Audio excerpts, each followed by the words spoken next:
Hello everyone, good morning. সুনিতার পৃথিবীতে তোমাদের সবাইকে স্বাগত। বন্ধুরা, আমি আশা করব তোমরা পৃথিবীর যে যেখানে আছো সবাই অনেক ভালো আছো, আমিও ভালো আছি। আজ সোমবার, ঘুম থেকে উঠেছি, এখন 6:30 বাজে। আর ব্লগটা আজকে এখানে স্টার্ট করলাম। এখন আমি শুধু একটু রুটি আর তরকারি, 4টে রুটি আর একটু আলুর তরকারি করব, করে রেখে তারপরে রেডি হয়ে বেরিয়ে পড়বো। আর কোনো কাজ করব না, এসে তারপর ধীরে সুস্থে করব। আর তাছাড়া বন্ধুরা তোমাদের বলে রাখি, মানে ঘরে বাইরে সামাল দেওয়া A to Z সব কিছু আমি না আর সামাল দিতে পারছি না। এবার বাড়ির কাজ, অনেকগুলো কাজ আমি কমিয়ে দিয়েছি অলরেডি, আর পারা যাচ্ছে না। এবার শুধু রান্না বান্না, খাওয়া দাওয়া আর গুছানো এই কাজ ছাড়া আর কিচ্ছু কাজ করব না। এর আগেও বলেছিলাম, কিন্তু আমি না বসে থাকতে পারি না চুপচাপ। মানে বাড়িতে থাকলে সারাদিন শুধু কাজ আর কাজ, কাজ নেই তবু কাজ, ঘর গুছানো এটা সেটা, মানে সারাদিন চলতেই থাকে। তো যাই হোক বন্ধুরা, আজকে ব্লগটা এখানে স্টার্ট করলাম, তোমরা সঙ্গে থেকো। তো চলো রুটি তরকারিটা করে তারপরে বেরিয়ে যাবো।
তো বন্ধুরা এখন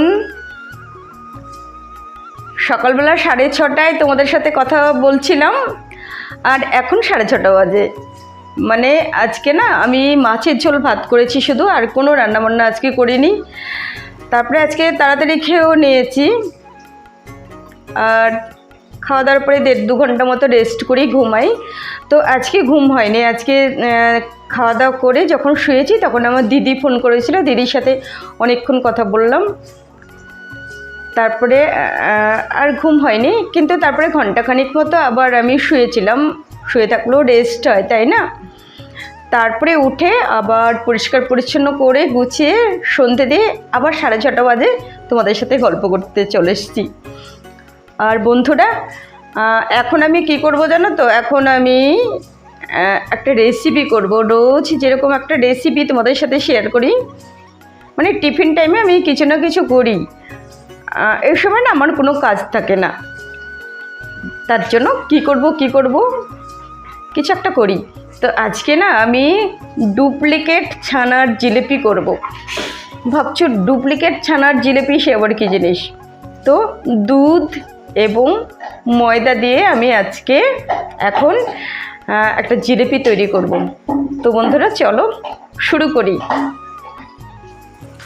তো বন্ধুরা এই ময়দাটা আমি দুধ দিয়ে মাখিয়ে নিয়েছি, একটু ঘি দিয়ে ময়ম করে নিয়েছি, আর তারপরে দুধ দিয়ে মাখিয়ে নিয়েছি। এবার জিলিপি তৈরি করছি, যেরকম করে ছানার জিলিপি তৈরি করে সেরকম করে ছানার জিলিপির মতো তৈরি করে তারপরে তেলে ভেজে নেব।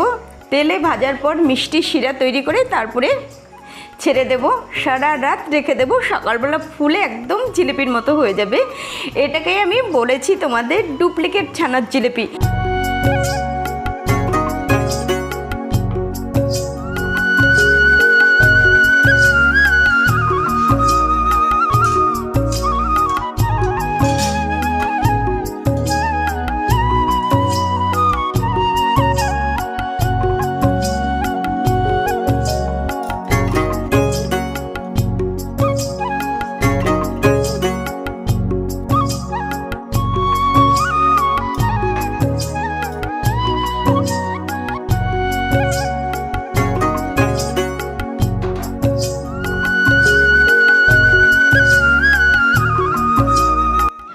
তো বন্ধুরা কেমন লাগলো আজকে সারাদিন আমার সাথে থেকে তোমাদের?